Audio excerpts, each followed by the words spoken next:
Hello, welcome back to my channel. कसे आहात तुम्ही सगळे? आय होप तुम्ही सगळे ठीक असाल. आणि सकाळची वेळ आहे.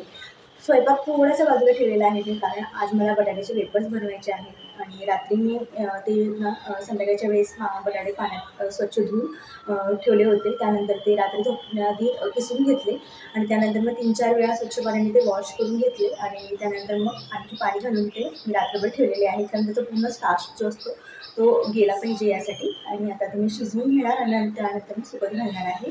सो पहिला वेफर्सच बनवून घेणार आहे. मग नाश्ता वगैरे लाईट काहीतरी नाश्ता मी बनविणार, म्हणजे रोजचा जे भाजी भाकरी वगैरे असते त्याला आज सुट्टी. आणि काहीतरी उपमा नाहीतर पोहे असं काहीतरी बनवेल. सो त्याआधी ना मला एनर्जी ड्रिंक माझं जे असतं मॉर्निंगचं ते जरुरी आहे. सो इथे मी आज माझं जे ते ड्रिंक बनवलेलं सो आज मी जे हे ड्रिंक बनवलेलं आहे ना, यामध्ये मी आज हळद, जिरं आणि अद्रक घातलेलं आहे. सो चला आधी मी हे पिळून घेते आणि त्यानंतर मग आपण बनवूयात बटाट्याचे वेफर्स.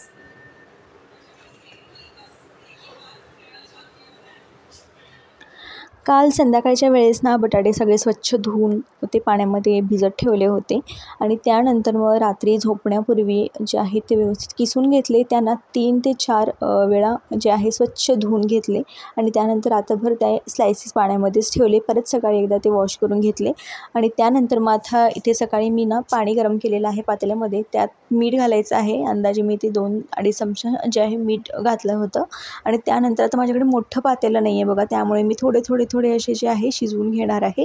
थोडे शिजवूनच ते मग वरती गच्चीवर जे आहे ते सुकत घालेन. तर अशा पद्धतीने. आणि आपल्याला ना हे पूर्णपणे शिजवायचे नाही आहेत, 80%च शिजवायचे आहेत आणि थोडेफार कच्चेच ठेवायचे आहेत. 20% कच्चाच ठेवायचा आहे बटाटा. सो चला इथे मी पटपट शिजवून घेते आणि वरती मी सुकत देखील घालते.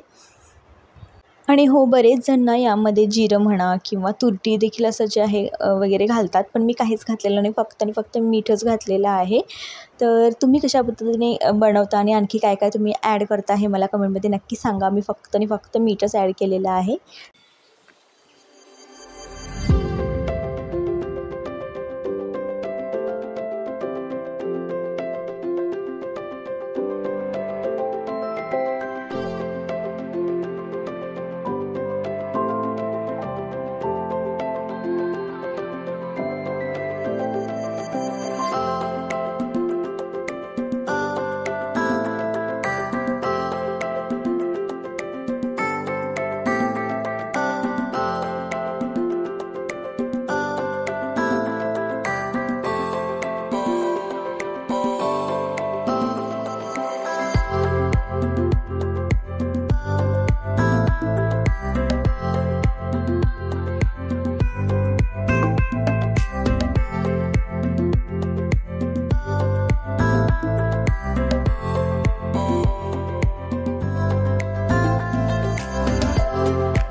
उन्हामध्ये सुकवताना ना एक चिप्स असा व्यवस्थित पसरून टाकायचा आहे. एकामेकावर जास्त तसा चिकटून राहिला ना तो मग तसा चिकटून राहतो आणि नंतर मग तो काढायला गेला की तुटतो. त्यासाठी जितकं होईल तितकं पसरवायचं आहे. आणि 1-2 दिवस मी 1 दिवस पूर्ण जे आहे मी उन्हात सुकवलं होतं आणि त्यानंतर नेक्स्ट डे थोडंसं उन्हात घातलं होतं थोडा वेळ. आणि बघा मी ते तुम्हाला तळून दाखवते. तुरटी वगैरे मी काहीच वापरलं नव्हतं, तरी देखील पांढरे शुभ्र असे हे चिप्स झालेले आहेत. आणि मिठाचं प्रमाण वगैरे सगळंच अगदी व्यवस्थित झालेलं आहे. तर चला, तर मी स्वतःहून असं पहिल्यांदाच केलेले आहे टू बी ऑनेस्ट. याआधी घरी वगैरे जे आहे मम्मी वगैरे सगळं करायची आणि आम्ही फक्त सुकत वगैरे घालायचो, किंवा मोस्टली मम्मीच करून मला द्यायची इकडे लग्नानंतर देखील. आणि गावी सासरी पण आई सगळं करून द्यायच्या, म्हणजे आम्ही मिठाचं प्रमाण वगैरे आईच बघायच्या. सो पहिल्यांदाच हे जे आहे मी केलेले आहेत बटाट्याचे चिप्स. तर चला, तुम्ही कोणते कोणते जे आहेत वाळवणाचे पदार्थ करायला सुरुवात केलेली आहे मला कमेंटमध्ये नक्की सांगा. कारण आता मे महिना सुरू झाला आहे, एप्रिल-मे महिना येतो आहे आणि या महिन्यामधूनच जे आहेत ही सगळी पावसाळ्याची तयारी सुरू होते आम्हा बायकांची. तर मी तर आमच्या घरी मोस्टली बटाट्याचे चिप्सच खाणं पसंत करतात. सो मी इथे बटाट्याचे चिप्सच बनवलेले आहेत आणि आणखी बघू आता पुढे जाऊन काय करायचं ठरलंच तर मी तुमच्याशी नक्की शेअर करेन. आणि हो, हे मला राशीचे काही ड्रॉइंग्स तुमच्याशी शेअर करायचे होते. बघू शकता हे तिने स्केच पेनने काढलेले होते आणि मला इतके आवडले ना ते, म्हणजे असंच ती टाईमपास करण्यासाठी काढत बसली होती आणि मला खूप जास्त आवडले ते. म्हटलं चला तुमच्याशी शेअर करूया, तर तेच इथे शेअर करते.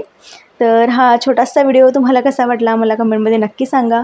परत भेटूया नवीन एका ब्लॉगमध्ये, नवीन एका व्हिडिओसोबत. तोपर्यंत स्वतःची काळजी घ्या.